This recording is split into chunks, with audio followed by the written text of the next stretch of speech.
how much lower can Joachim Löw fall? It's a question that's been asked of Germany's head coach plenty of times in the last few years. And yet, he keeps plummeting to new depths. With last week's 6-0 humiliation by Spain, Die Mannschafts' worst defeat since 1931. Whether I need to start worrying about my job? You'll need to ask others about that. I can't answer that question. It's hard to believe this is the same coach who conquered the world a little over 6 years ago. Even in conquering the 2017 Confederations Cup, with what was basically Germany's under-23 team, it seemed as though their future was bright. But it's been far from it. From their tame World Cup defense in 2018 to absolute failure in UEFA's new competition, failing to win a Nations League game until the 7th attempt, and now this battering by Spain. The DFB has clearly been drinking the Kool-Aid for Oliver Bierhoff to have stated that this game changes nothing.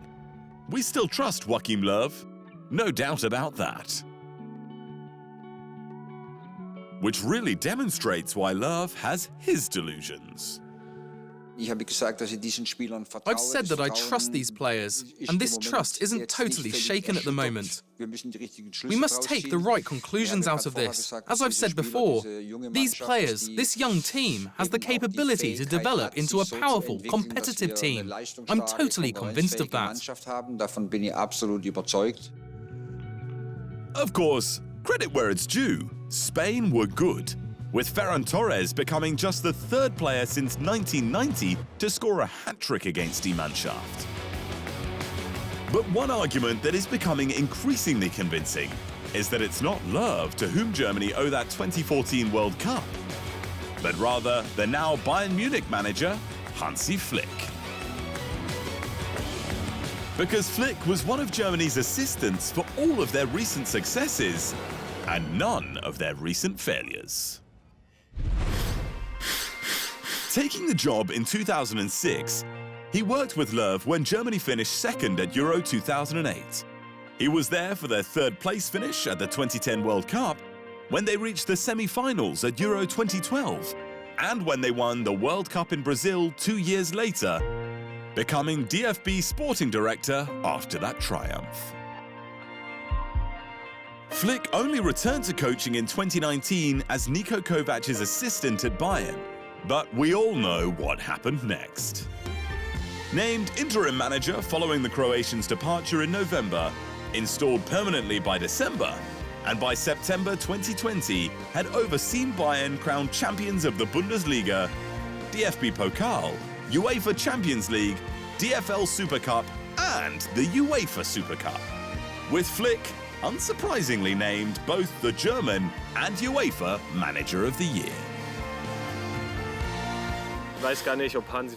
I don't know if Hansi Flick has ever lost a game as a Bayern coach. I can't remember it. It's just, since he's been there, it's enormous what they do. Well, yes. Through his 50 matches in charge, a landmark he hit in the 1-1 draw with Werder Bremen, Flick has lost games. 3 to be exact. Which is more than Löw in that time. But out of 50 matches, with 2 draws, Flick has a win ratio of 90%, while Löw has won just half of his 10 matches in that time. So yeah, that Germany might not owe their success to Löw truly is an increasingly convincing opinion. Of course, Flick isn't the only German manager making waves right now. There's Jurgen Klopp at Liverpool, Julian Nagelsmann at RB Leipzig, Thomas Tuchel at PSG, and even Marco Rose at Borussia Mönchengladbach. But with so little indication of improvement, surely anyone would be better than Joachim Löw.